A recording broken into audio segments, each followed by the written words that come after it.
Hello, my friends and fellow soul defenders. My name is Christy, and this is Soul Bruises, a podcast devoted to taking a closer look at spiritual abuse.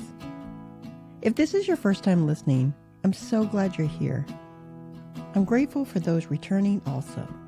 This podcast exists to name, confront, and address spiritual abuse out loud, and to learn more about what this spiritual abuse thing is all about. Unfortunately, spiritual abuse will not disappear on its own. Eradicating it requires many consistent voices speaking up and refusing to tolerate or accept this harmful behavior in the name of God. This podcast is my personal contribution to that effort, and I'd love for you to join me on that. Whether you're raising awareness in your church, family, friend group, or online, your voice greatly matters. Together, we can create healthier, more honest communities of faith. This podcast will not shy away from hard conversations, and I know the topic of spiritual abuse can stir up strong emotions, painful memories, and even traumatic events. I cannot stress enough. Please prioritize your mental and emotional well-being. If you need to turn off this podcast, do it. You're not alone. I'm here to support you. My guest today is someone whose work I've been following for some time now. He is artist and author David Hayward.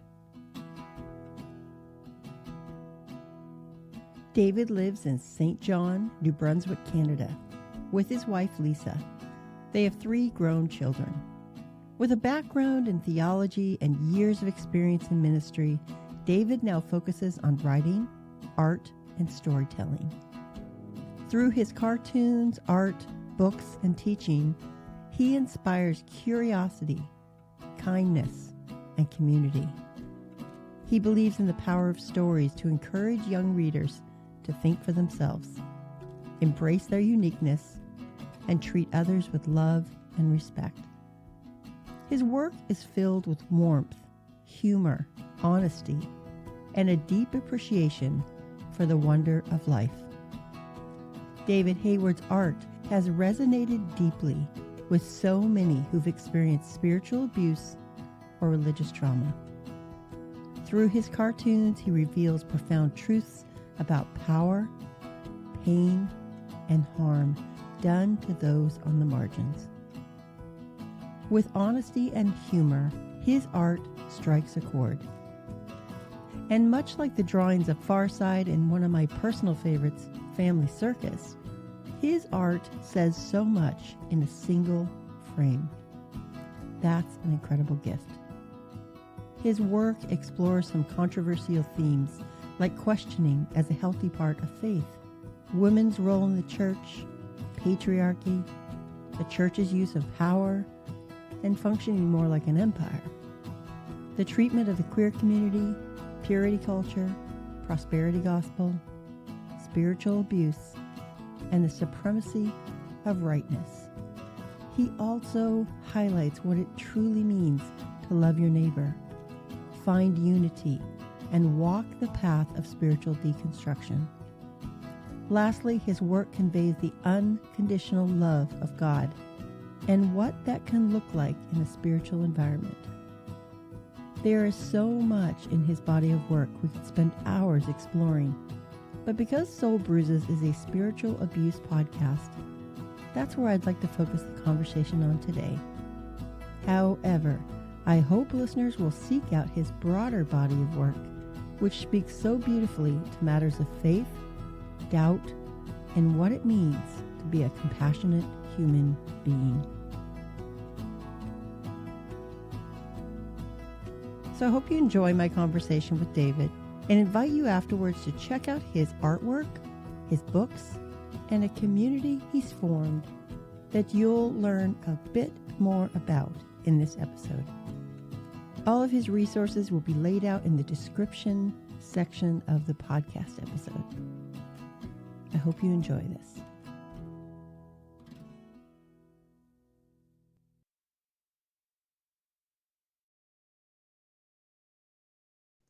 All right, welcome, David Hayward, to the Soul Bruises podcast. I'm really looking forward to this conversation, and I'm grateful that you're willing to meet with me and discuss your work as how it pertains to spiritual abuse. So, Thank you. yeah, Thank you for having me on your show. well, thank you for being here. Your name is David Hayward, Yeah, but you're also known yeah, as the Naked Pastor. For yeah. those who Mostly may, known. yes, yes. Yeah. For those who may not be familiar with your work, what is the story behind that name? Yeah, so I was in the ministry. I was in the pastoral ministry for about 30 years, give or take, and I started a blog in while I was in the ministry in about 2005. And that was at the height of the blogosphere, Yeah. and there were a lot of pastors blogging. And I wanted mine to be unique. I wanted it to stand Mm, out. And so what I wanted to do was, and this is kind of who I am anyway. I wanted to be just yeah. totally authentic and just Mm, be very real and honest and just to sort of bare my soul online and really pull back the curtain on what really goes on in the life of a pastor yeah. and what really goes on in the life of a church. So I didn't want to just talk about all the victories and the great coffee and donuts and the great Right. sermons and worship music and youth group and Right. sermons, all that. I also I wanted people to see into my struggles and the conflicts in the Mm, church and the terrible moments and terrible sermons and terrible things, whatever. So yeah. I was just I thought, well, at the time, Naked Chef, Naked Archaeologist, Naked Truth was all Mm, sort of hot at the time. yeah. So I Yeah. thought Naked Pastor had a ring to it. Now, Oh, there's been many, many times. So Naked Pastor basically is just me yeah. being really honest and open as a Yeah. pastor. Yeah. There's been many, many times I've regretted having that name because a lot of Mm, people leap to conclusions. But mm-hmm. as you can tell, I am fully Yes. clothed. Yes. And Yes. it's totally a metaphor for just me being totally authentic online. And even though I Yeah. left the ministry in 2010, and the church in 2010, a lot of people convinced me to keep the name because a lot of people felt that I was sort of fulfilling the role as a pastor, but Right. online Right. and virtually. So I kept it, and here we are. Right. I appreciate that because I appreciate your authenticity, and it shows through your art. It shows through when speaking to you or hearing you talk on your community there. Um, Right. so your artwork is really honest and provocative Hmm. regarding things like spiritual abuse and religious trauma. Some people are Hmm. saying finally someone is being honest about this, while some get defensive and see you as coming from a place of bitterness. How do you respond to these different reactions? When somebody points out abuse and how they've been abused, there are several reactions to it. And one is, oh my goodness, I had no idea.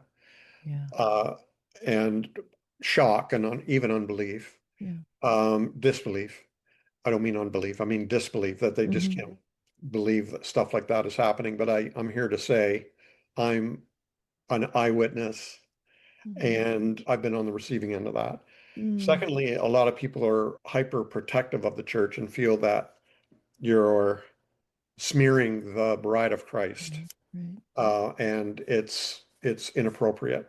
It casts a shadow on the mission and witness of the church. Yeah. Uh, and then another reaction is outrage, Mm, anger that I would dare talk about such things, yeah. and that I am therefore I'm either biting the hand that feeds me or that I'm bitter and resentful and revengeful and all those things. There's all kinds of reactions. But the reason I keep doing it and talking about it is because I do care about the church. Mm, Church was very, very played in a very important role in my life. And it has a powerful potential for community. But my beef is I'd like it to be done in a healthy manner. yeah. Yeah. And so for me, people who critique something care about it, Yes. most of the time anyway. Hmm. Like, look at political cartoonists. Yeah. A lot of them are critiquing something political. I think it's because they care Hmm. and that they would like to see things done right, you know.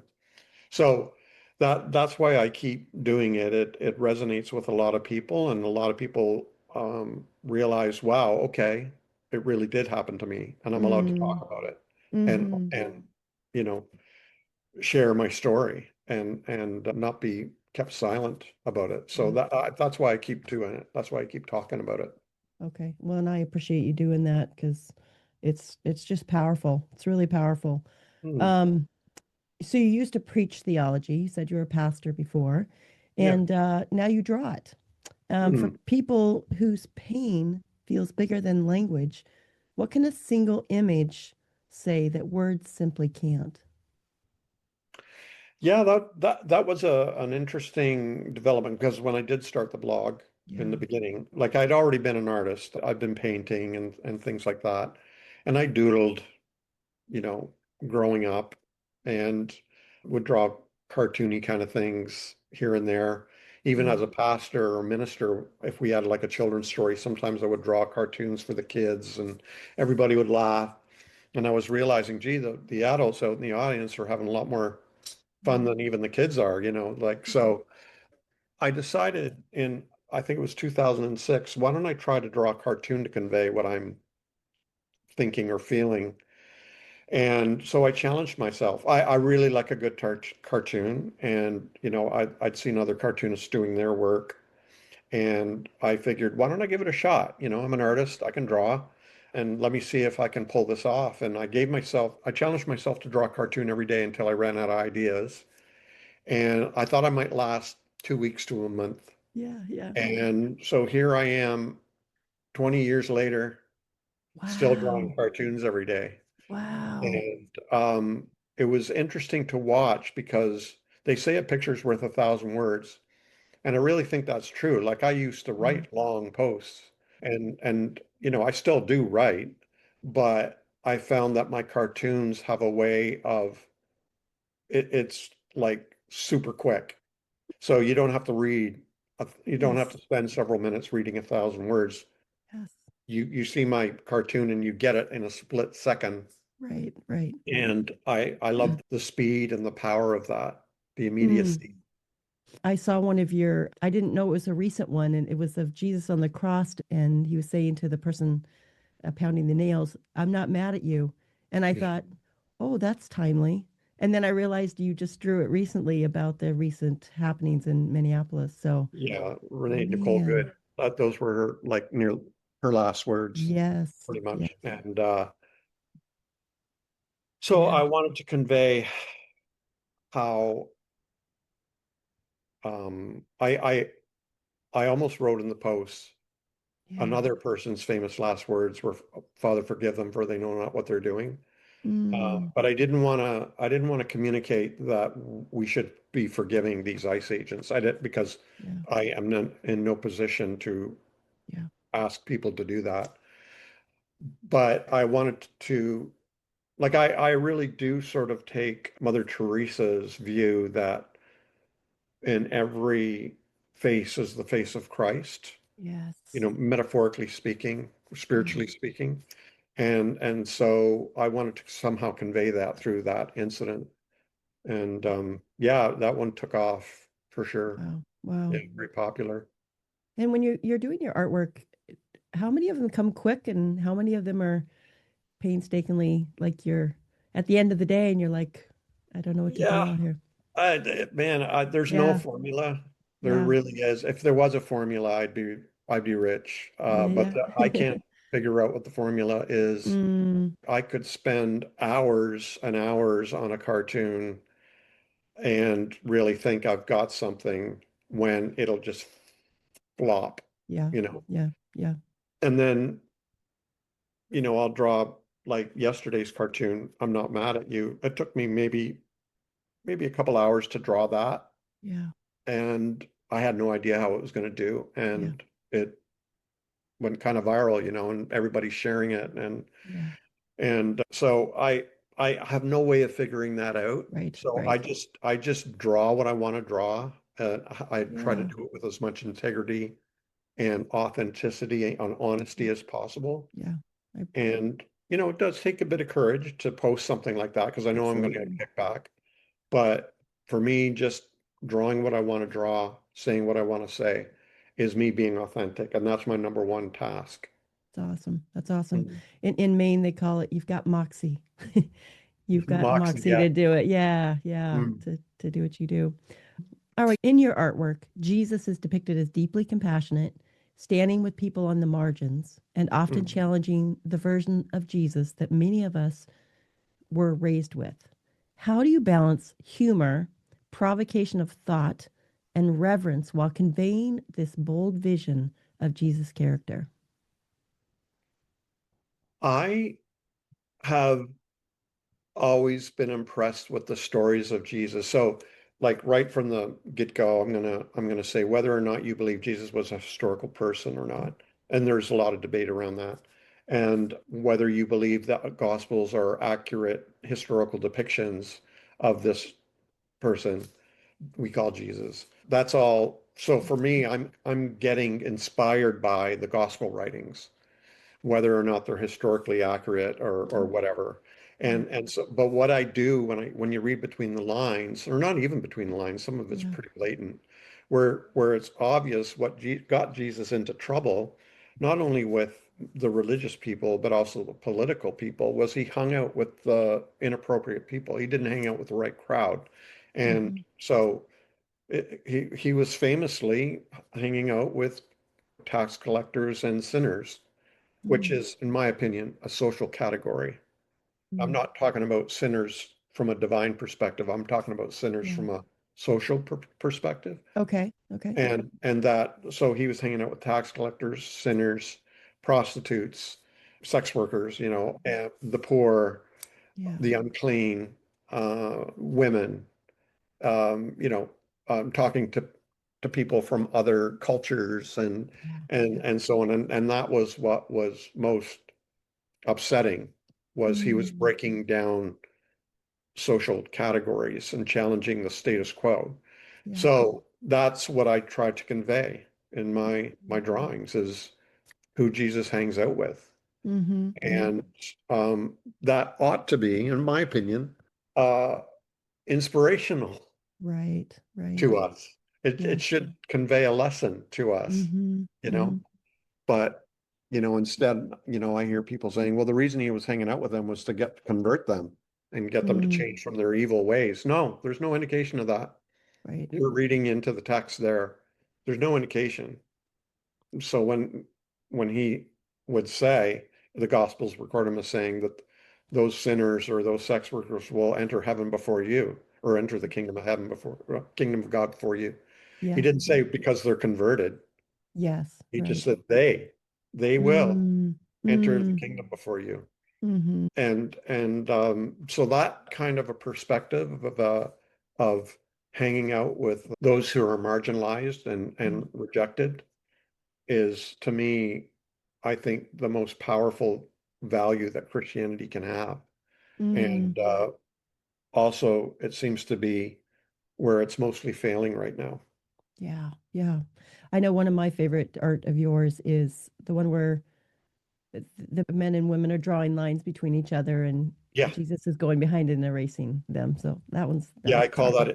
I call that Eraser, and it is Yeah. one of my most popular top 10 Yeah. cartoons for sure. Awesome. Yeah. Yeah.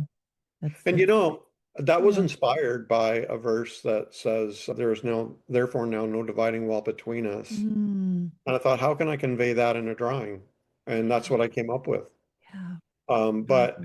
people want those lines, is what Yeah. I've discovered in my life. Mm, And they want division and mm, separation and exclusion and all this kind of thing. And it seems to be becoming more and more explicit, yeah. and it's concerning to me because Yes. it seems to me to fly right in the face of what the gospel's message was.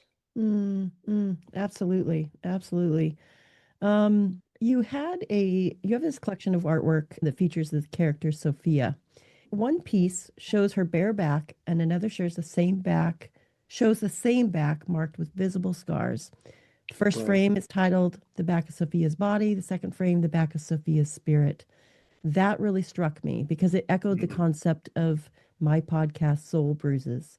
For those whose spiritual wounds often don't show up on the surface, what do you think gets carried in the soul in cases of spiritual harm? Yeah, that one is to me a very meaningful cartoon because we're learning more and more about mental illness Yeah. and invisible illness and disabilities and so on. I know a lot of people who struggle with invisible disabilities, like chronic illnesses or, you know, something or other. I have many people in my life who struggle with mental illness. And then I know a ton of people who have been deeply wounded spiritually. And they, it's not visible. Yeah. And so I drew a picture of Sophia's back, and it's just her back, and then, like you said, the back of Sophia's soul, and Mm-hmm. it's covered in scars like she's been whipped. Yeah. Yeah. And I know a lot of people who that's what it feels like. And me, I've experienced very deep spiritual abuse Mm-hmm. that's had, a very lasting effect, and that I still have the scars from, you know. And so the spiritual abuse, a lot of people, I hear from people, it's not a thing, it doesn't exist. Right. So you have physical abuse, you have emotional abuse, you have economic abuse, um, verbal abuse. Yeah. And what that means is the person is using that tool to harm you. Yeah. So they're using words to harm you, they're using money to harm you, they're Mm-hmm. using their body to harm you, their fist, or they're using, you know, emotional torment to harm you. Yeah. Spiritual abuse is they're using spiritual things to harm you, such as spiritual authority, uh, power, the Bible, sermons, Mm-hmm. ought and must and should, Yeah. the community, peer pressure, all this kind of thing. It's spiritual abuse is when spiritual tools are used to harm you. Mm-hmm. And I know a lot of people who to this day are suffering, just like anybody with physical abuse or emotional abuse or, whatever kind of abuse they've suffered. It takes a long time for some people to recover from that if they ever do, Yeah. you know. Yeah. Yeah. And I know people who would never, ever in their lives set foot in a church again or Mm-hmm. go anywhere near a pastor, and some nowhere near a Christian because Mm-hmm. of the spiritual abuse they've suffered at their hands, And I Mm-hmm. get it. I Mm-hmm. totally get it, Yeah. because I've been there Yeah. and I know what it's like and I know it's real. I know with my podcast, sometimes I use scripture, but each time I use scripture, I realize that I need to do some sort of disclaimer because scripture has been used as a hammer. Um, Oh yeah. it's Yeah. powerful, but it's been used powerfully negative and stuff too. Yeah. It's, Oh, totally. Even like Christian music. yes. You know, some people, oh, it's so beautiful, but for some people, it's piercing their hearts Yeah. again. So in your blog post exposing the reality of spiritual abuse in church, you talked about how when churches say, well, that just doesn't happen here, referring to spiritual abuse, it could mean a few things that it truly doesn't, that it's been normalized, or that it's been reframed as discipline or authority. Why are these patterns so hard to recognize from inside the church community? It's an interesting phenomenon because, whenever I post something about spiritual abuse, inevitably a pastor or somebody will come on and say, not at our church. Mm, And I'm like, okay, that's my reaction. my first reaction is I'm suspicious Yeah. because I think, to be honest, I think a really humble person with any kind of self-awareness would not boast about being a perfect church or Hmm. boast about being above reproach or that they have never in any way attempted to control someone or manipulate someone. Right. I've been in extremely spiritually abusive situations, Hmm. and some I have even participated in back in the day Mm, before I knew mm, what was going on, before I had any, before I started learning about all this. yeah. How the church doesn't want to be abusive, but it does want to control people. Yeah. Yeah. That it wants to manage people. It wants to shape people. Hmm. And I'm speaking generally. Yeah. I know Yeah. somebody's listening, they're saying, well, not at our church. Yeah. I know Right. Right. there are some good churches out there that are Yeah. just let you be and they're not trying to Yeah. control you or manipulate you or shape you or whatever. And they Right. love you as you are. And that's great. And if you are there, you have struck gold. Stay. Yes. Yes. Yes. Doesn't matter how bad the coffee is or how bad the sermons are, or Hmm. that there's no youth program or anything like that, or, if you found a community where you're allowed to be yourself, then you've struck gold. Yeah. So what the church does then is it relabels, it's one of my cartoons actually, it relabels Mm,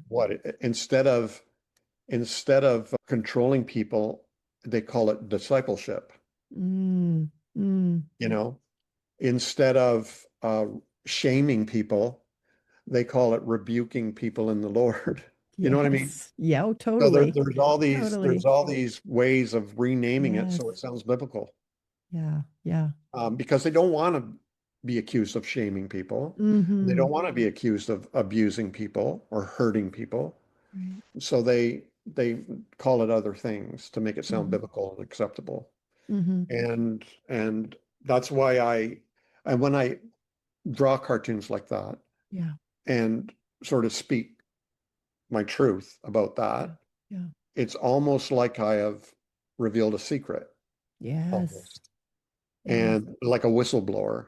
Hmm. And, some people like whistleblowers and want people to blow the whistle, and other people do not like whistleblowers Hmm. Hmm. because they really do feel they're on a mission and it's a good mission, and the Yeah. end justifies the means. Mm. So that's my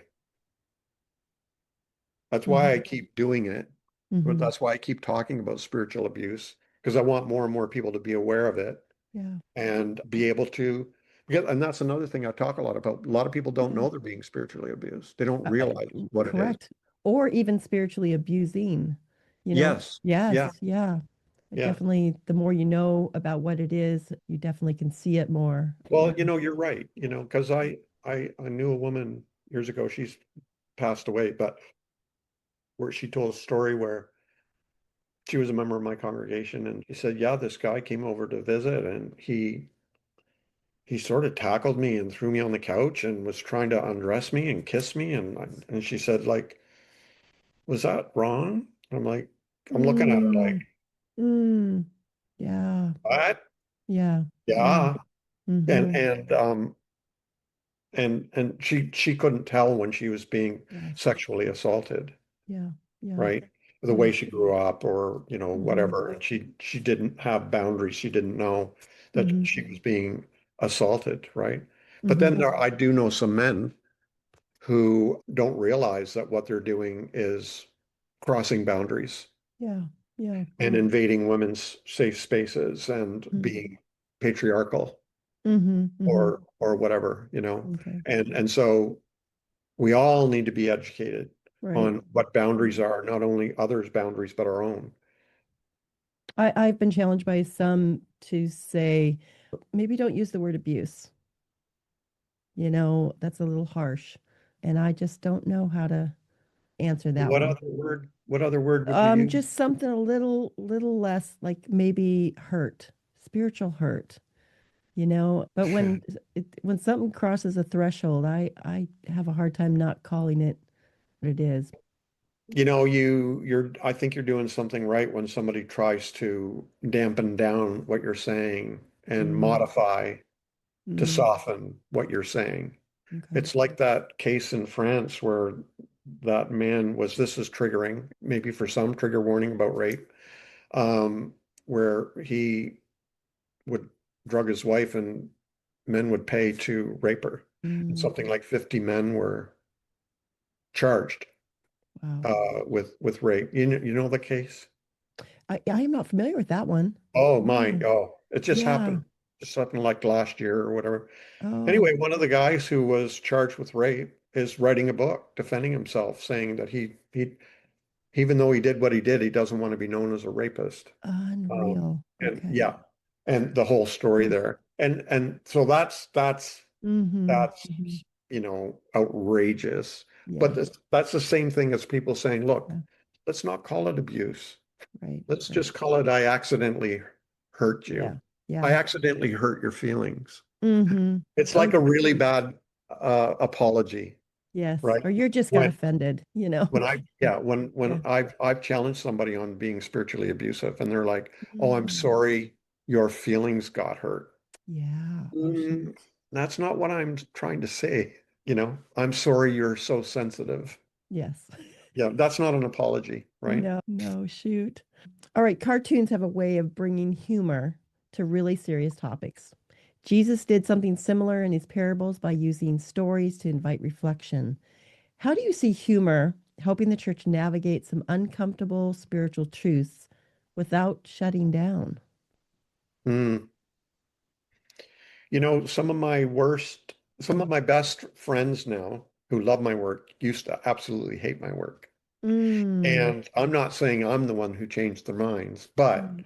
and I am aware, like, people, in my opinion, don't want to change their minds, or they would. Mm-hmm. It takes some kind of trauma, either exterior trauma, like some tragedy or some shocking event or whatever, or some kind of an inner Right. emotional, intellectual, whoa, Mm-hmm. aha moment, for people to change. I don't think I can sit in front of people and change them, make them change their minds. It takes something inside the person, and they change only because they want to. It Mm-hmm. takes them to do it, Yeah. right? So that's for me, I just keep drawing what I draw, and hopefully, so my first motive is to be truthful, honest, to express myself. And the Mm-hmm. second one, I hope it uplifts somebody, encourages somebody. And the third is I hope it challenges Mm-hmm. somebody.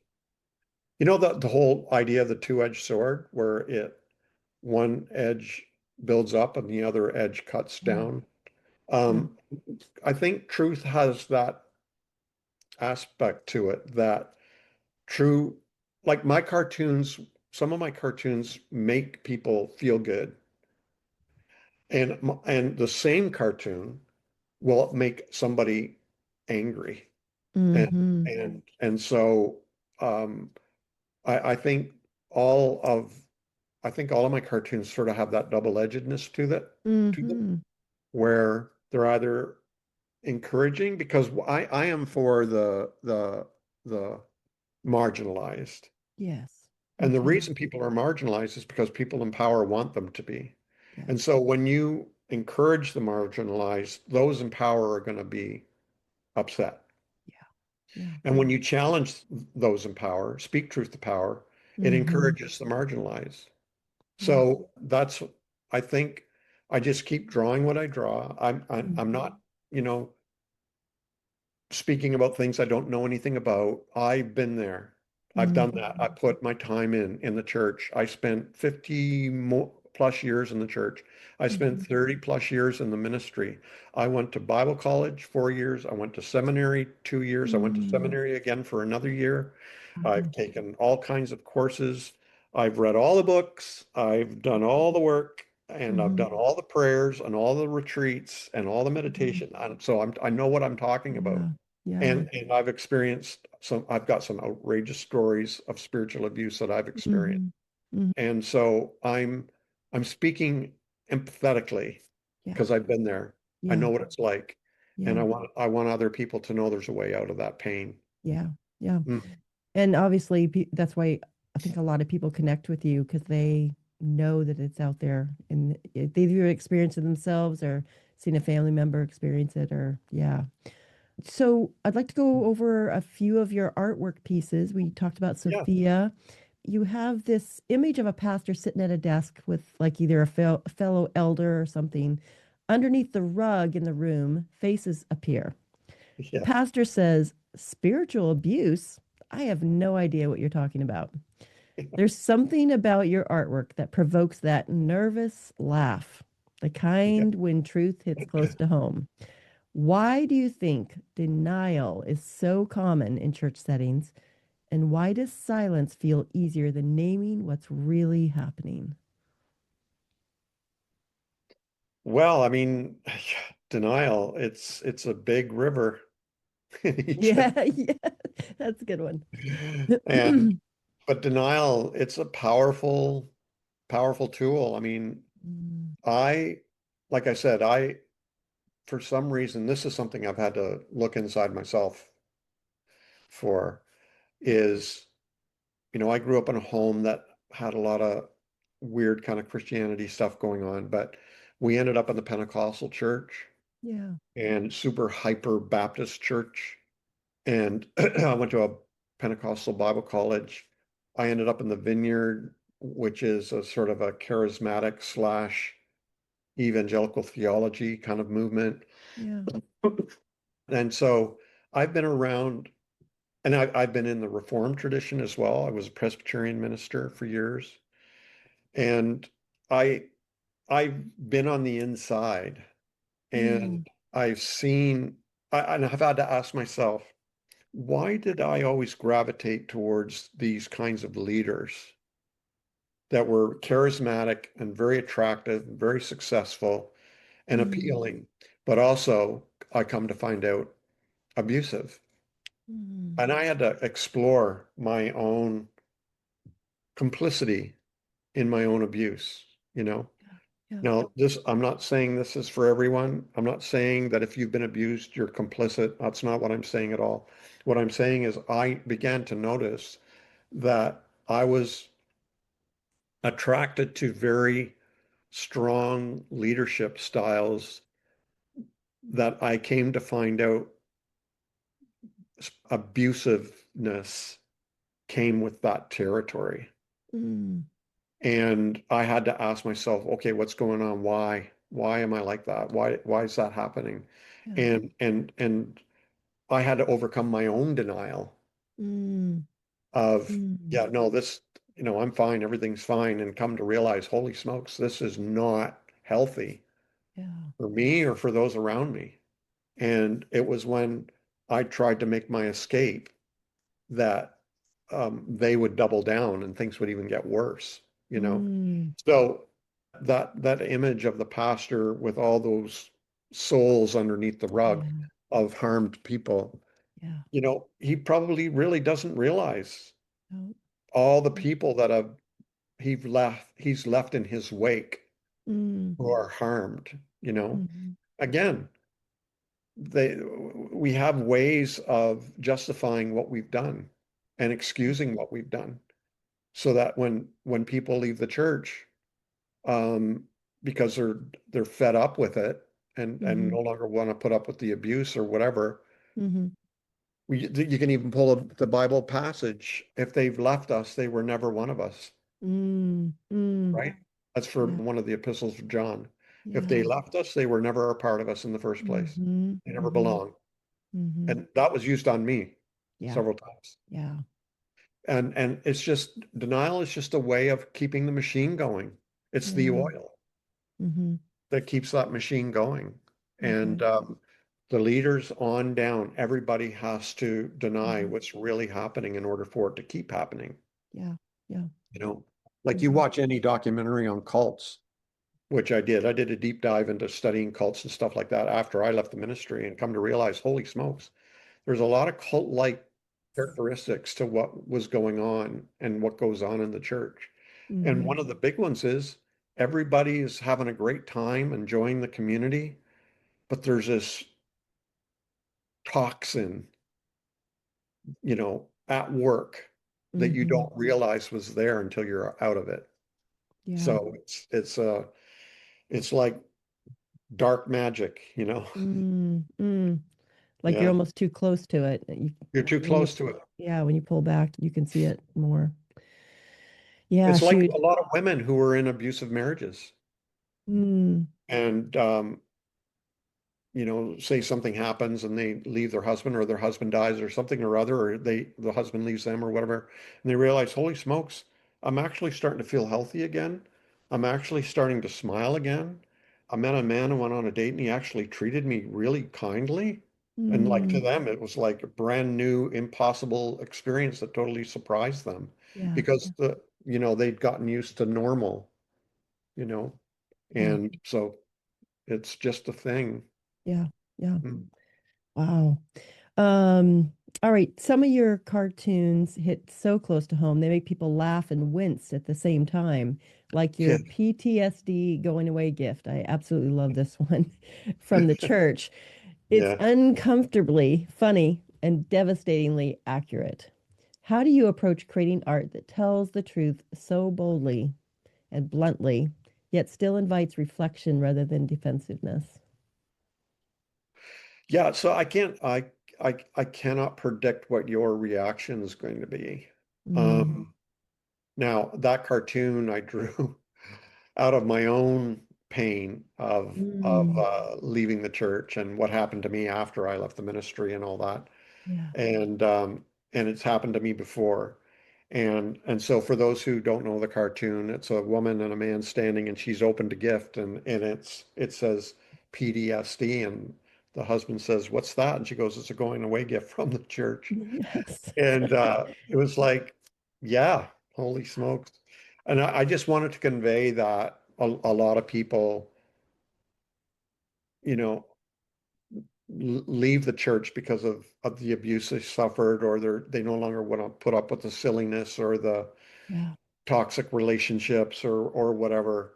Yeah. And they realize they have a lot of work to do to get healed Yeah. over that. Yeah. And so the PTSD, the trauma can also be religious trauma. And it's a recognized field now, you're an expert. Yeah. It's becoming a recognized field now. Religious trauma is Yeah. a real thing. And Hmm. more and more people are talking about it. Yeah. I just draw that cartoon came out of my own experience and come to find out it resonates with a ton of people. Yes. Yes. Yeah. Oh, shoot. Yeah. Yeah. Okay, so you have this powerful drawing of a young woman standing before a panel of church leaders. Their message to her is devastating. It's not that we don't believe your story, it's that we don't care. That line hits hard, especially for many survivors who experience the exact message. There are Hmm. many different directions we could go in with this piece, but I wanted to talk about the silence from church leadership. From your perspective, why do you think silence is such a common response in church systems? And what does silence reveal about what these systems are protecting? Yes, the power of silence, you know, like what was going on in the States, or what is going on in the States. I'm from Canada, by the way, Yeah. for your listeners, but like with the Southern Baptist Association, when, you know, there's the suppression of certain files and documents and abuse reports, sexual assault reports, and all this kind of thing. And it's because they're trying to protect the system. They're trying to protect the organization, you Mm, know. It's the same with the other files that are famously yes. right Yeah. now being kept hidden because they Hmm. know it's going to damage the reputation of some people. Yeah. And Yeah. so, and it really is, I really do believe there are many people in power that believe that the end justifies the means, Yeah. that this is so important what we're doing that people getting hurt along the way, it's collateral damage. Yeah. Yeah. You know? Oh. And that this is just the cost. This is what it Mm-hmm. costs Mm-hmm. to get our agenda through. Mm-hmm. And that woman in the cartoon, I'm a feminist. I read feminist literature all the time. I'm keeping up on it and trying to learn and trying to understand and trying to understand Mm-hmm. as a presenting man what my role is in it all. And Mm-hmm. so that cartoon for me, it came out of the whole, it was inspired by the trial of, oh, I forget her name. The trial of when he was being elected to the Supreme Court and she, Oh, Ford? yes. Yes, Ford. Yes. And how it was so obvious Yes. that he was guilty, Mm. and that she had been seriously harmed.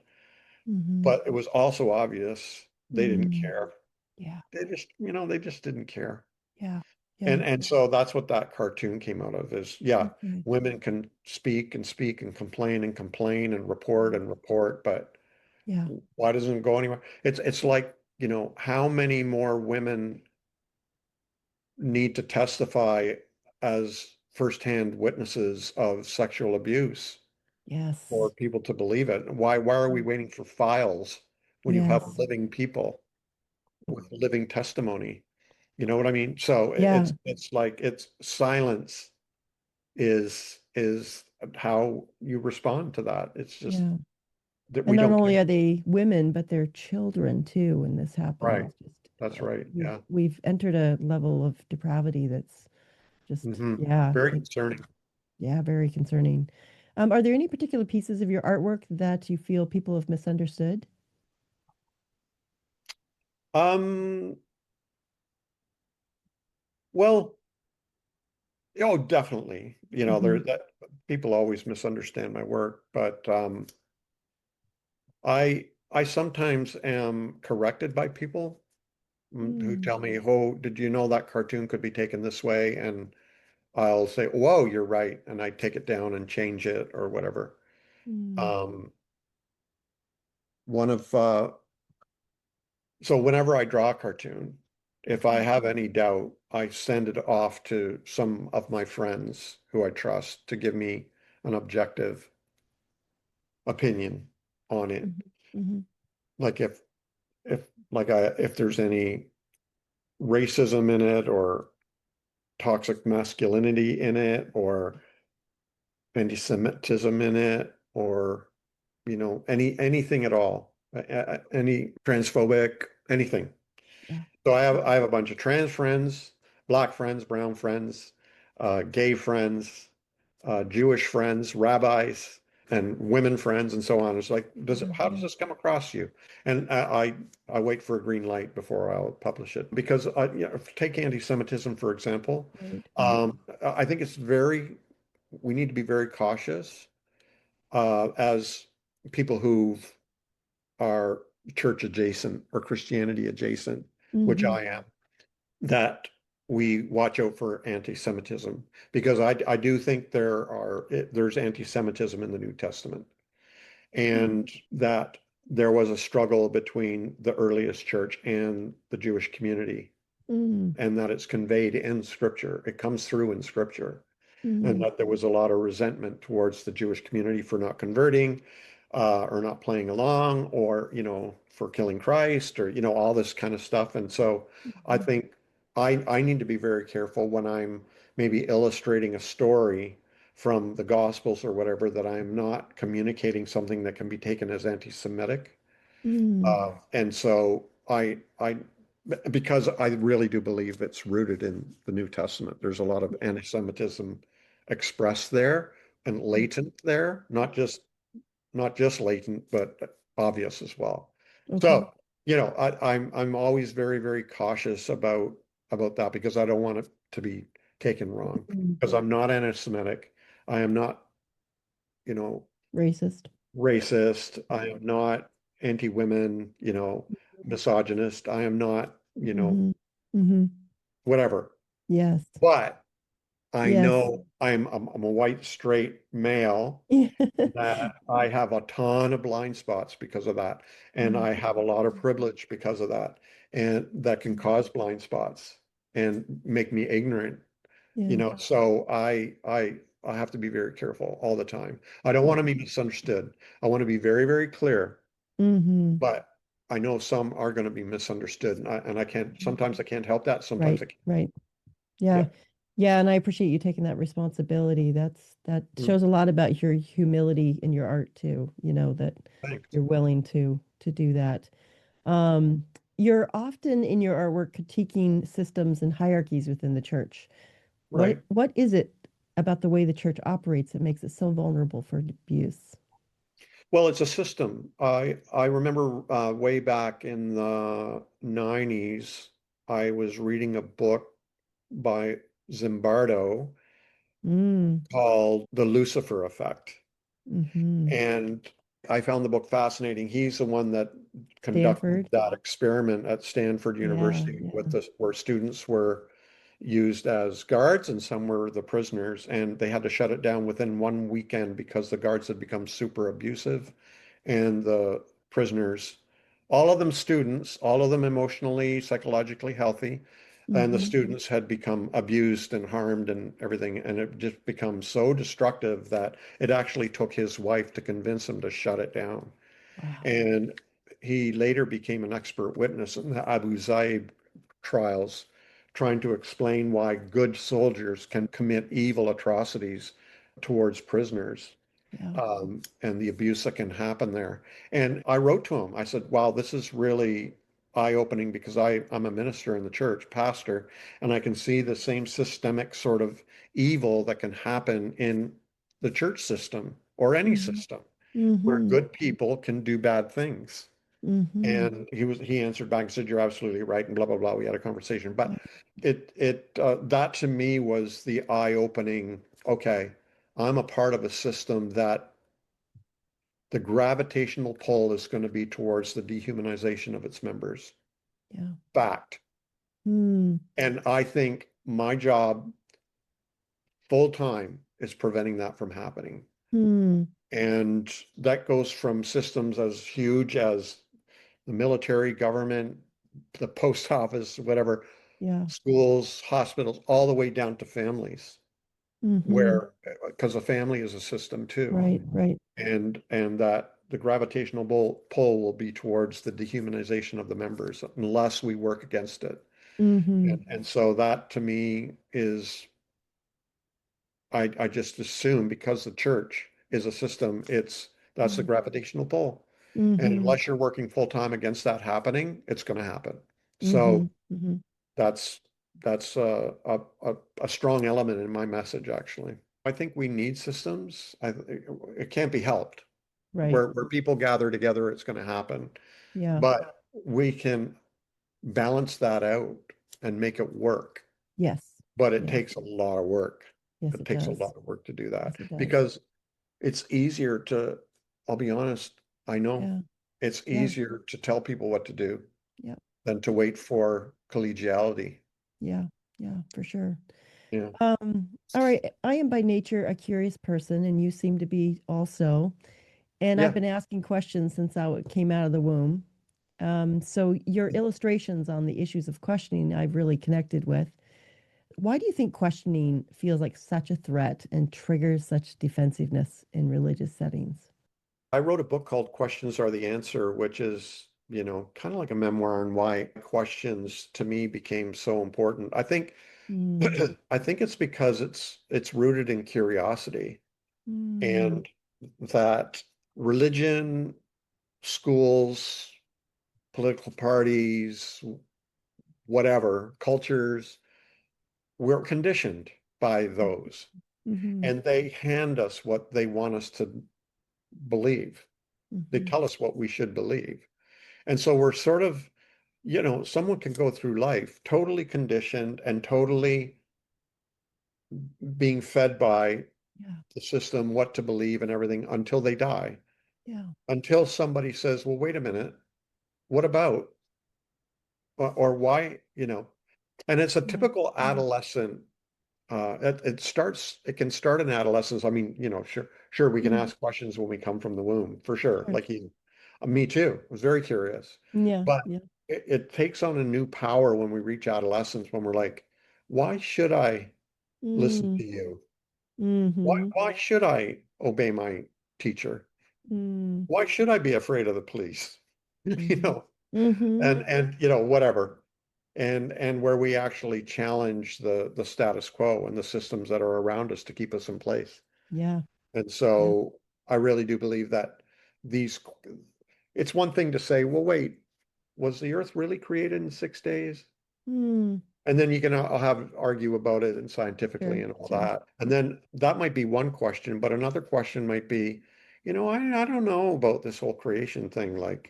Mm, Does there need to be a God for this all to exist? That question is going to get you in trouble, yeah.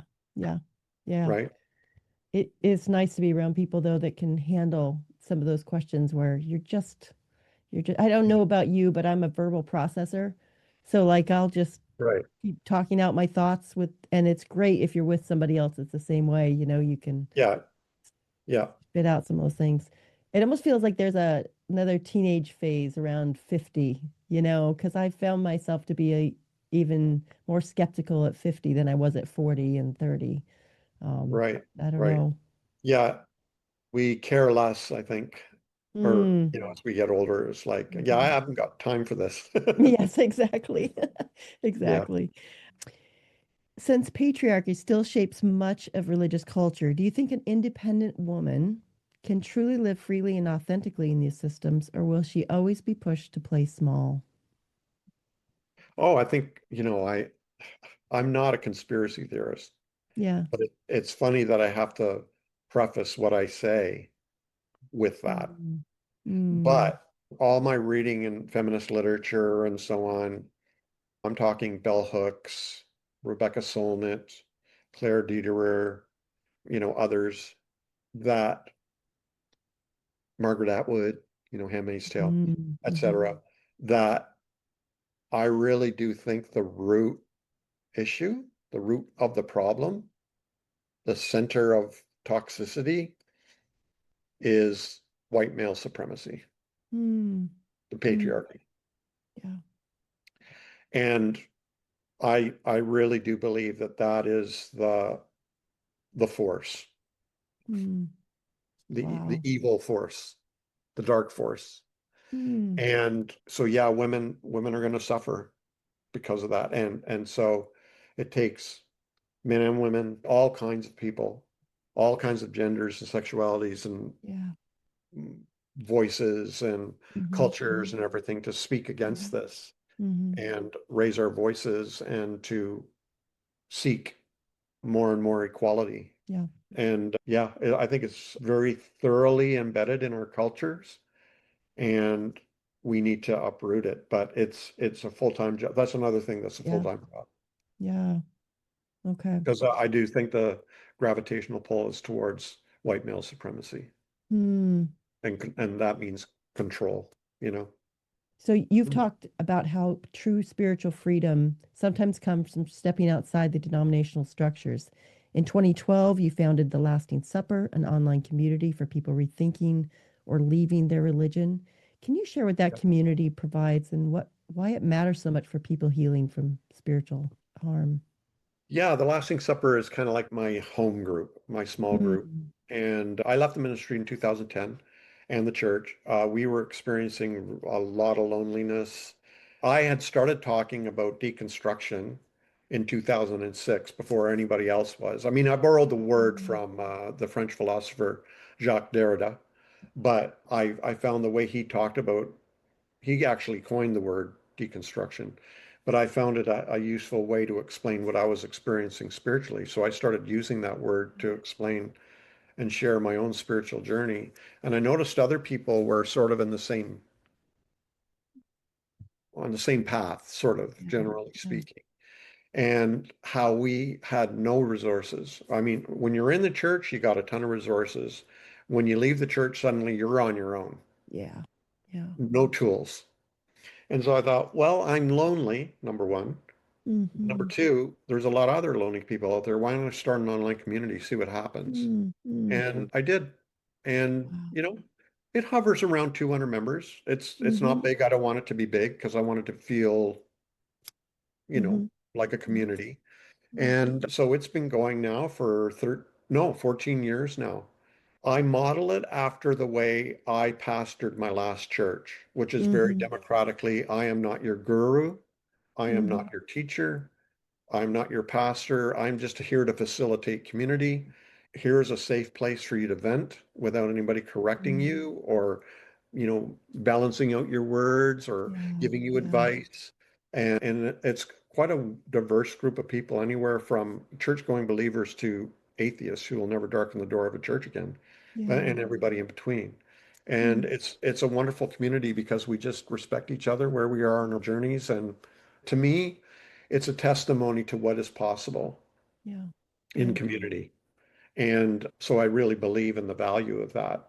I speak from that. I really do believe that this kind of community Mm-hmm. is possible Mm-hmm. in real life as well. Mm-hmm. Mm-hmm. And so I keep it going, you know. Yeah.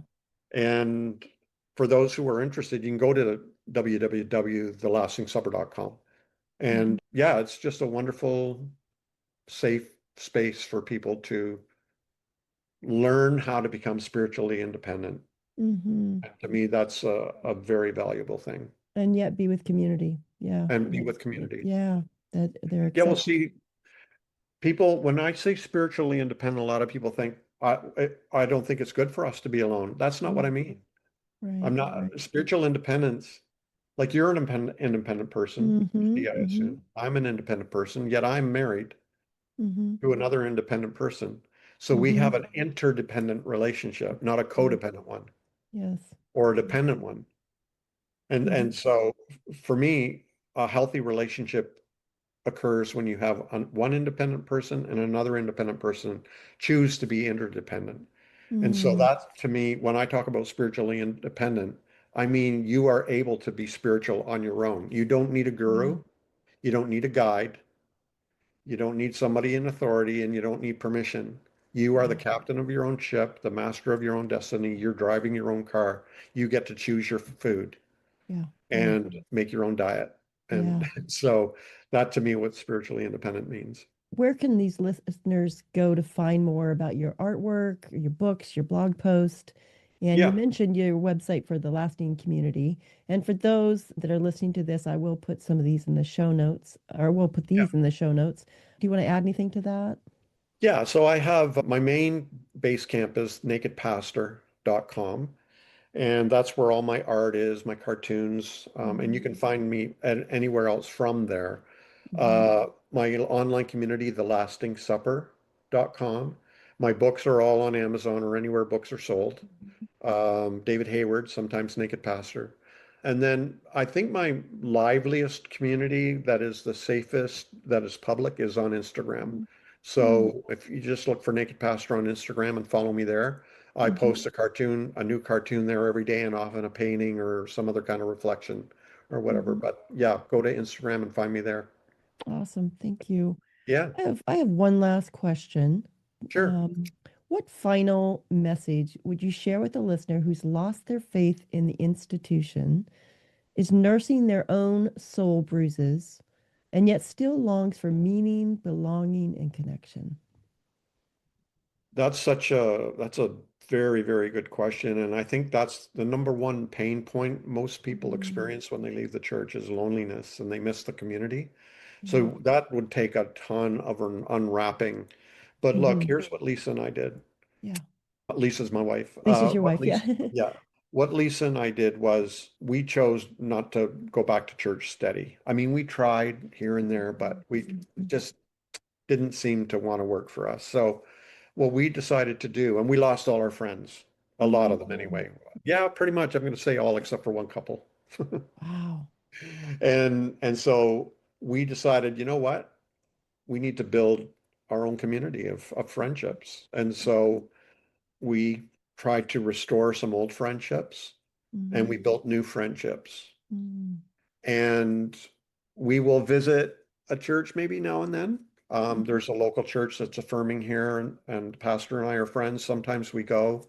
Well, actually, we've been twice. But it takes a lot of work.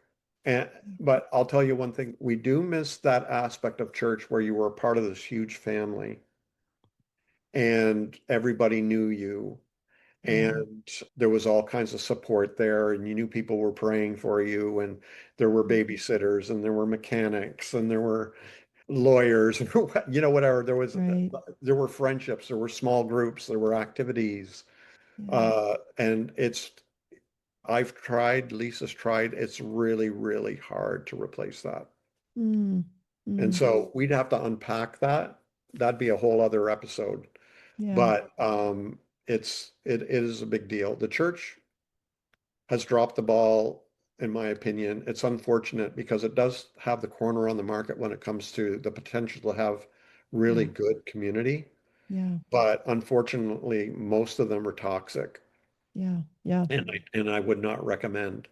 But if you can find a community that isn't toxic and that's healthy for you, then like I said earlier, you've struck gold. Yes, You know? absolutely. And I have some relatives that have struck gold with it, and I'm like, stay there, stay. I'm Yeah, glad you're in a healthy church, and yeah, yeah. that's wonderful. That's wonderful. Thank you, David, for taking this time to chat. Every time Thank you, I Christine. see your artwork or hear or read your work, I'm just inspired and I'm refreshed. Your honesty is so refreshing, and Well, thank just you. please keep doing it. I will. That would, yeah. Thank you for stopping by the Soul Bruises podcast, and it's been wonderful to have you today. Thank you so much. Thanks for having Yeah, me on the show. thank you. Wow, what a great conversation with David. I really appreciated his candidness on like matters of spiritual abuse. It's a really tricky thing to talk about, and the fact that he is able to capture so much of what people go through in one image is just, it's powerful. And I know that he is coming from a place of experience. He even mentioned such, and that's difficult to hear, but I'm grateful that he is willing to be vulnerable and show in art what that can feel like and yet how you can rise above it or heal from it or know what it is. But his voice is coming from a place of experience. I appreciated his humility of his heart and his willingness and moxie to stand with those on the margins. Please check out his work in the show notes of this podcast episode. I really appreciate you listening to this episode of this interview with David Hayward, and I hope you come back next time. Until then, be human, be kind, be both.